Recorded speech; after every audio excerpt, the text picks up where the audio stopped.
Hello team and welcome to another ATP Geopolitics video with myself, Jonathan MS Pearce. Ukraine War Frontline Update for the 23rd of October 2023. Let's get straight to the front line via my map key. I don't want to keep calling it a legend because, as we all know I'm already a legend, right? Whatever. Okay, so if you want to know what all the lines mean on my map, please pause the video. Let's have a look at the map now. The map is actually gathering data from 2 days, really, because in my live stream yesterday, I only cursorily went over the map for the viewers. I didn't really go into any detail, so I've kept yesterday's pins on and added the pins from today's map movements for my three main map sources. We'll go to the northeast. As you can see, there's quite a few different colors to the mapping pins. I'll explain it all, of course, as we go. Just before we do so, let's pop into Kenneth Gregg, the Finnish fighter who's over in Ukraine, who has this to say. I've not sort of popped in on his threads for a long time. He said, let's start in the northern part around Svatova. In the last 24 hours, we have recovered the last of what was lost during the big Russian offensive 1 month ago. The enemy lost large amounts of material and manpower to no avail. I'm not really sure that that's true up around here. There are lots of claims going on, particularly in this northern area, not so much around the Kupiansk-Sinkivka sector, where we have seen some activity over the last week, supposedly, but particularly around the Ivanivka, Yahidna, and Persho-Travnevi area. There are some gains for the Ukrainians, some quite considerable gains, as according to Syriac maps. And then Russian gains as well, and some Russian gains according to Andriy Perpetua. So it's all a bit sort of push and shove there. So north of Orliansky, Ukraine has advanced and cleared 0.85 square kilometers of territory from the Russians. That's confirmed by Russian shelling.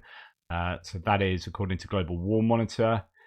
And here we have Syriac map saying the situation on the northeastern front. Map corrections were made in the front line between Persho-Travnevi and Orliansky. Positional battles continue in this front line without important changes. So I don't know whether this is all just mapping changes, that the Ukrainians just have much more control of this area than Syriac maps initially thought.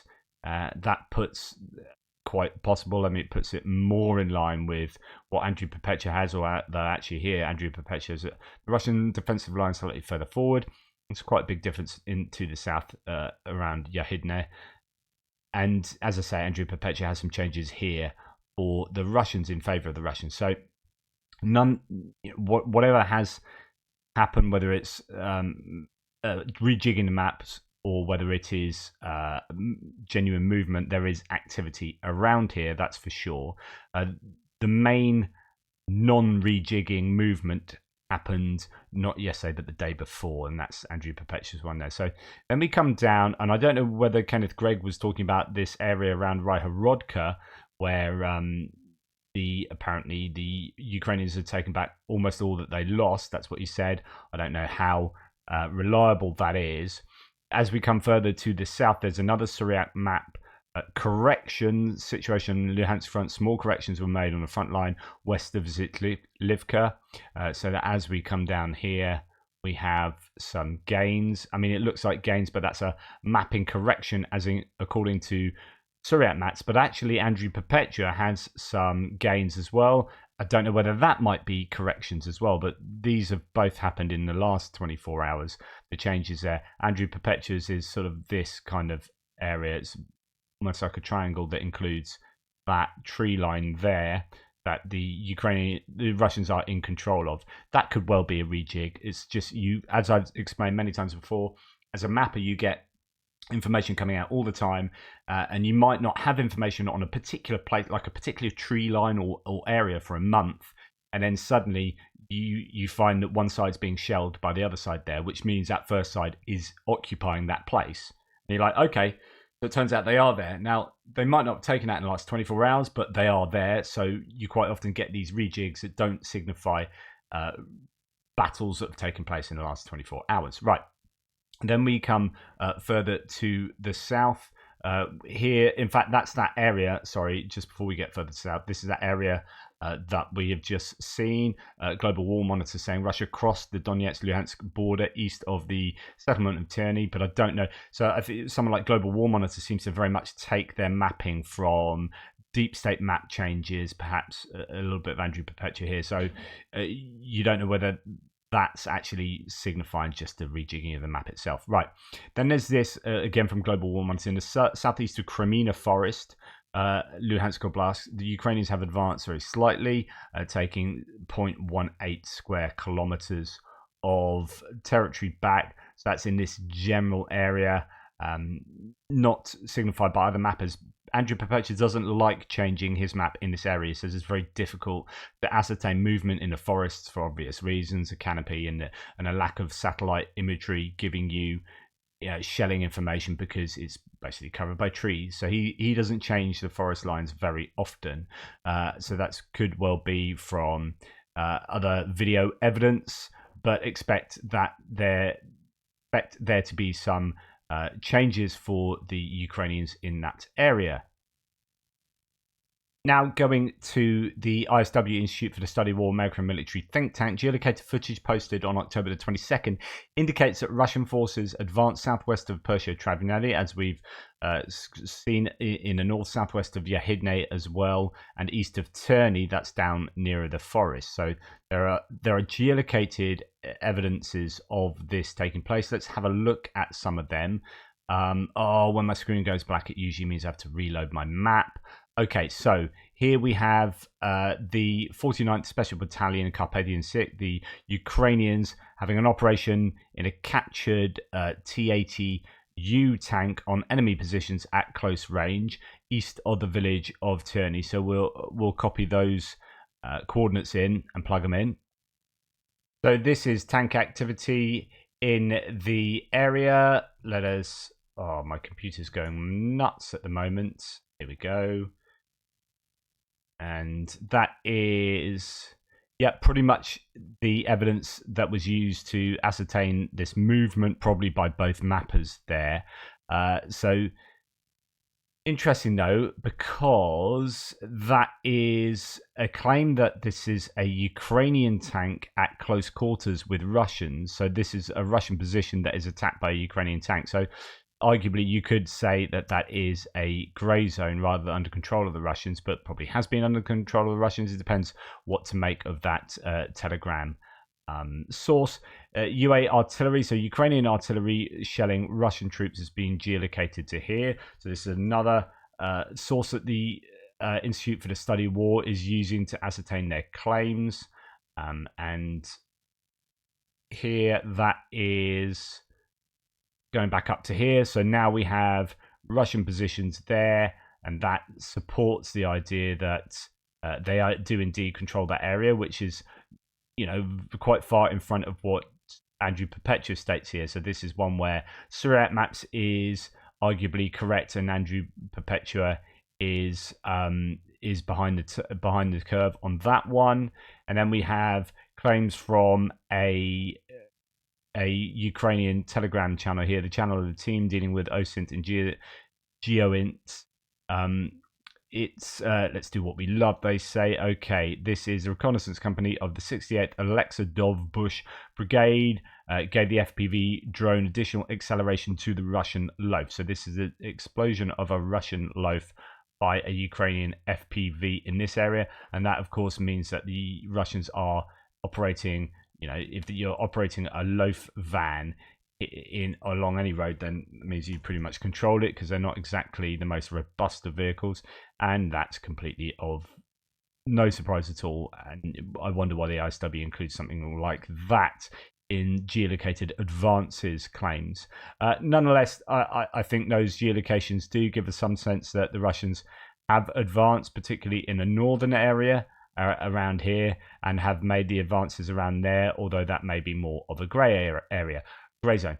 Okay, moving, I think down south now. I don't know that there's any more to add to this sector or this axis, so we'll go to the Bakhmut area.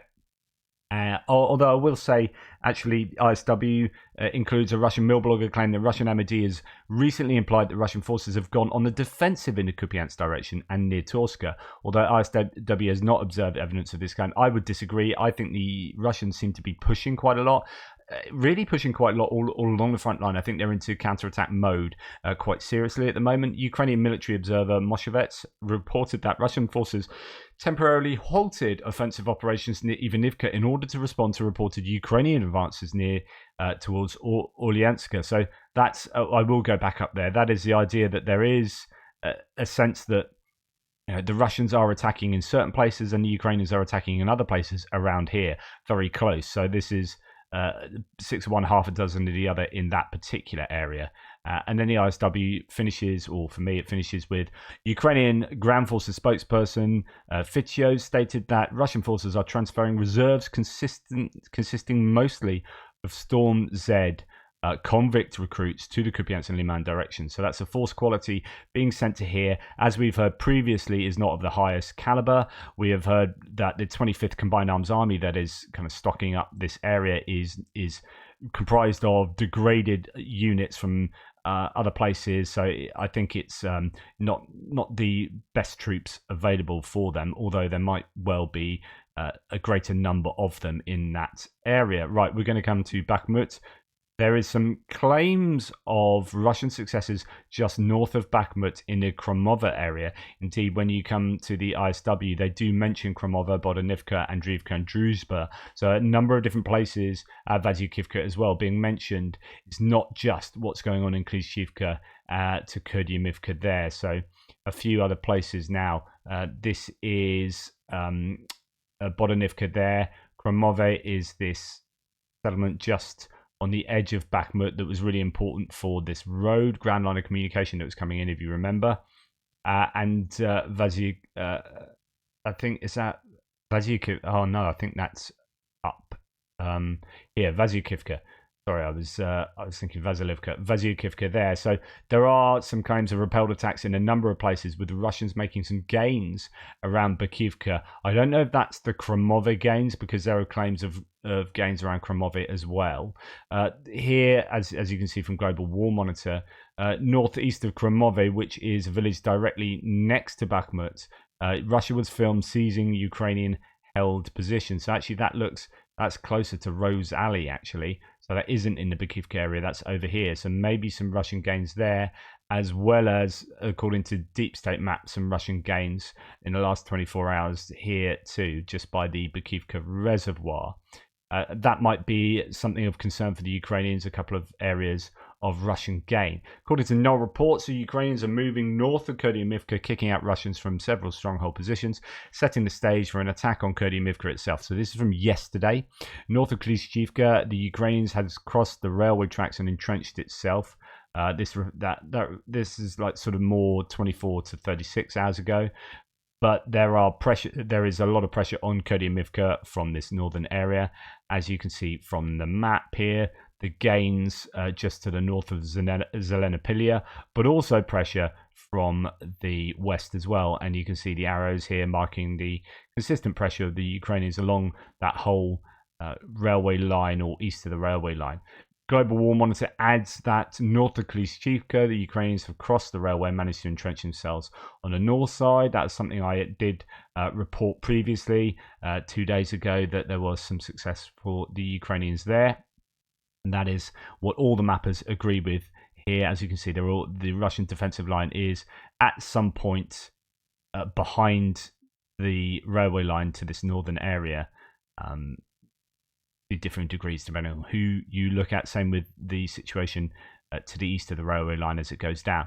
So activity continues there. The Ukrainians have generally been, well, I say generally, as Andrew Perpetua said in his live stream, Ukrainians have been consistently moving forward, as according to one of his sources on the ground, every single day. Even if it's only sort of 50 meters, they will be advancing there consistently. And we come to Avdiivka, where there is some geolocated imagery to suggest Russians have advanced marginally to the south. I've kept the pins from yesterday, remember? So that is the idea that actually, there is activity going on all over the shop. So yeah, Russian forces have marginally advanced southeast of Pervomaisky. So this is Pervomaisky here. To the southeast is here. Now that goes against what Suryamat said yesterday, which is the Ukrainians have made some advances here, and then just to the, I guess, such a long thin settlement. I don't know what you call that, to the east of Pervomaisky. Deep State map has some gains for the Russians too. So again, a bit like we saw up in Yahidne Orliansky, there is push and shove around here. This is an area that the Ukrainians, I mentioned this last week, and the reporting from Ukraine talked about this in their, I think, last night's video, saying that actually the Ukrainians are trying to push along here to the east to cut off the Russians who are trying really hard to attack north to Donyanke and Severny there. And that would be a pretty sensible thing to do if they can succeed with that. But as we know, it takes so many resources, such a long time to take bare meters all along this front line, that these things are easier said than done. And some Russian gains over north of Vodyane, as according to the Deep State map yesterday. Let's have a look at some of the sources. We'll go back to Kenneth Gregg, who says, we have also counterattacked in the Avdiivka area, namely north of Krasnohorivka and south of Novobakhmativka. According to reports, we are seeing success there. This is up here, where there is some success north of Krasnohorivka, south of Novobakhmativka. That was yesterday. Surat Maps had some success with the Ukrainians. However, the Russians have pushed to definitely at least fighting around the flag heap. Reporting from Ukraine did a video on this area talking about how it is so difficult, exactly what I said yesterday, which is, if we go into 3D, in case you didn't see it yesterday, the road coming into or onto this slag heap is, as you can see, it's pretty tall here, and you're not going to have any success fighting up it particularly from that side over there. So you have to come around to the Ukrainian side to get up the hill. And to make an attack on this top area where the Ukrainians had some gun placements up there. So there is possibly a chance of getting up this kind of road more to the north. North is going to the left of the screen at the moment. If I change it to north, there you go. But yeah, we'll see what happens here. I think there's a lot of heavy fighting. Reporting from Ukraine said that there are a couple of BMPs, that the infantry fighting vehicles that did get up the top, and so therefore it's now, they disrupted the gun placements up there, and that is now a grey zone. So it might even be under control of the Russians now, but Surat Mats, my guess, it probably jumped the gun with claiming control over that, but it's not to say there isn't control now. So on Avdiivka, no report says the Russians have captured a small area south of Severny. North of Avdiivka, heavy fighting continues. Heavy fighting resumes to regain control over the Terikon, so that's that slag heap. Currently, the Ukrainians still maintain control, but Russia throws all it has. And this is what it's talking about, it being a Pyrrhic victory. If you keep throwing, they've sacrificed so many bits of kit in driving around here, trying to get up the top, trying to storm this area, that if they do manage to take it, is it worth the losses they have incurred? And will it stop them from doing further counterattacks in this area because they've wasted all their equipment and they've effectively culminated? So yeah, victory, well done. You've taken the Terikon, brilliant. But now you've actually screwed yourself over going forward. And this is the gain that No Reports was probably referring to. Surat Maps has some positional battles taking place between the Russians and the Ukrainians in the area north of Avdiivka, with Ukrainian forces re-entering the railway north of Krasnohorivka and making small advances north of Novobakhmativka. That is north of Novobakhmativka as well. Now, neither of these are marked on the map, so that is not the gain that Surat Maps is talking about. These are both gains into the grey zone. So we look at the map here. The grey zone, which is this kind of darker patch, it's been dented right to the Russian front line, but defensive line, but it's not changed the Russian defensive line, and the same here. So that goes into the grey zone there. But anyway, the Ukrainians having some success in that area. And then there's a load of sources I'm going to dip into. I'm going to do a separate video on Avdiivka because there's just a number of sources I really want to discuss that I think give a greater contextual understanding of what's going on in Avdiivka. I'm going to pop back to the ISW. It says geolocated footage published yesterday or 2 days ago indicates that Russian forces marginally advanced southeast of Pervomaisky. So this is the idea, and here are the geolocations there, the idea that it might be a bit of push and shove down in Pervomaisky. Let's have a look at these geolocations and see where the Russians are as claimed by this. So we've got Russian movements here as according to this particular source.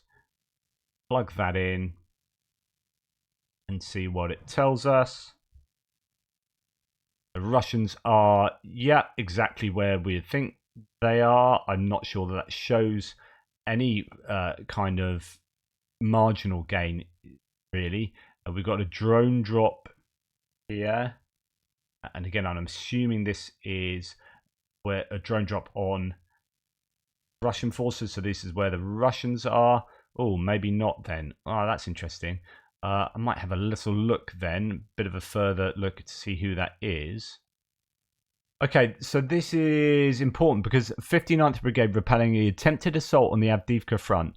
This, they say, is from over a week ago. So I don't know if the ISW picked up on that because the geolocations then are going to be somewhat out of date now if it is indeed from a week ago.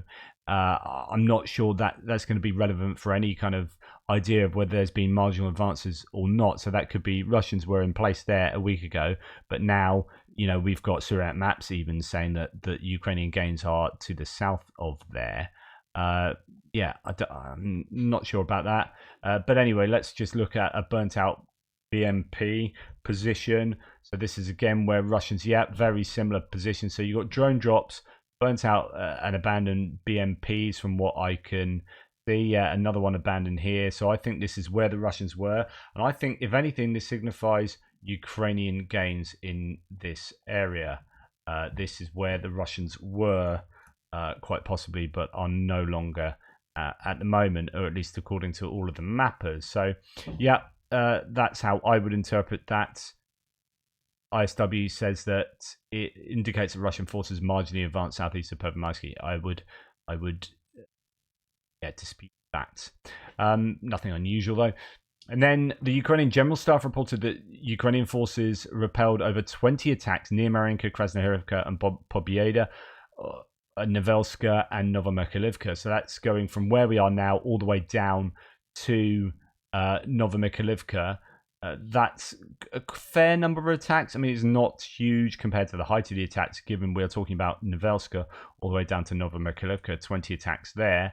But this is, I think, an indication that there's a lot of places that are fairly hot on the front line now compared to the lull we have had when the Ukrainians counterattacked or started their counteroffensive, and we had certain hotspots that were really the focus of attention, and many other places kind of quietened down, maybe in anticipation of what was going to happen. And now it's kind of ground to a slow move in these areas that's allowed the Russians to go, right, we can commit to attacking here, here, and here. Anyway, as we move to Velika Novosilka sector, this was a claim from yesterday that Russians made some gains just north of Pryutne. I did tell you about that yesterday. Nothing to report for today. Indeed, the ISW essentially has all this to say, yeah, no real gains, no confirmed gains for either side. Kenneth Gregg goes on to talk about the Zaporizhia area, and the Zaporizhia front remains under strict information blockade, but we know that fierce battles are raging. Preparations continue for a proper landing on the occupied side of Dnipro. It is now official that we have 3 naval brigades in place, basically waiting for orders. Most likely the landing will take place with the help of Uncle Frost, i.e. winter. So there we go. That's going on to Kherson area. There isn't an awful lot to look at with regard to Zaporizhia, apart from this one source, so I can't find much else. This is coming from Osint Yuri. It says 1. This morning, under the cover of heavy fog and intense artillery, the Ukrainians conducted a surprise offensive against the Russian lines between Robotyne and Kopane. A few tanks, Bradleys, and infantry are advancing, and heavy fighting continues. Russian sources state that the fog makes it nearly impossible to locate targets and direct fire on them. Interesting use of fog then. Fog equals nature's smokescreen. NATO armor equals thermal imagery and sight. So when you have thermal imagery on board, of course, fog, that you're not hindered by visual obstructions like that. So that is, asymmetry possibly in terms of the Ukrainian equipment and Russian equipment. During the week, he continues, the AFU made small but significant advances towards Nova Fedorivka, so this is up between Verbove and Novopokrovka to its north. Some small advances here, which we did map. The location of the red circle is the Russian position on a bluff, which, if captured, would substantially weaken Russia's ability to defend Verbove. So just to go into this area, this is going to be the area to the north of Verbove. So you got 107, you got 125, goes up. So 125 meters. Do we get anywhere? You've got just here 127, 30, 35, 36. Going up, so it could be this area, this slightly higher area here, where they're talking about 130 meters. So that frontline part of this sector could be what they're trying to get. I don't know that I would call that a bluff, but it's often quite difficult to work out on the free version of Google Earth, because you can see the hill though. Because you can't accentuate the height, unfortunately. But this is the hill they're talking about. I wouldn't call it a bluff. It's not like a cliff, mini cliff. There are, unless they're talking about this area over here, but you've got another. Yeah, no, I think that is that hill there. So that is, I presume, what the Ukrainians would like to have control of north of Verbove. And they have indeed advanced up to there. They've taken this land off the Russians over the last few days in that area. So that is, good news for the Ukrainians there. Let's continue the source. Number 3, yesterday the Russians conducted several local strikes to recapture portions of the lines between Robotyne and Verbove. They had a couple of successes and were able to reoccupy at least 2 small areas of the grey zone southwest of Verbove. So that is here. Now, according to Andrew Perpetua, this area where the Russians have successfully counterattacked, they are using their best troops and they are doing good doctrinal, kind of proper military work, military maneuvers there. And that is possibly why they're having more success. Using their best troops and using their best troops sensibly and well has given the Russians success there. That's what's happening in Verbove. Seems to be possible information blackout there, but there might well be lots of activity taking place, even if we don't hear about it. And then we're down to Kherson again, where there's lots of information, but trying to work out anything concrete is somewhat difficult. No report says the Ukrainians are reportedly in control of Krinky based on Russian sources, but that was some time ago. That was not last night, but the night before. The Ukrainians restarted operations in Pischanivka. Fighting is reported inside the settlement, but not a lot came out yesterday. And indeed, today, there is not a lot of information on what is going on there. And you could say that that's going to be due to information security, operational security there. The claim is that there is activity along this sort of 20-kilometer stretch of the river from pretty much there to there. Well, actually, that's 32 kilometers there, but it depends where you take it from. Certainly from Poima to Krinky, we're talking sort of 20-25 kilometers. There's also a claim I heard on Military Summary that probably from Russian sources, that the Ukrainians have put up a pontoon bridge somewhere and are trying to put up a second pontoon bridge. I cannot verify that at all. I've not heard anything. I've suggested from this morning's news update that pontoon bridges are probably not ideal for crossing Dnipro. You'd want some kind of ferry type service not a service, ferry type provision where you drive the vehicle on top of it and it moves it to the other side and they offload it, and then it's a moving target rather than a static target. Static targets are going to help out Russian artillery, yes, and aviation. So I don't know that pontoon bridges would be the right choice, but the problem is once you get across the main Dnipro River, you then need further bridging equipment. So you need to, on a ferry bridging type provision, you need to get across a bridger to further bridge across these other smaller tributaries like the Conca River that need to be navigated as well. And to be honest, in this entire area, that is going to be the case.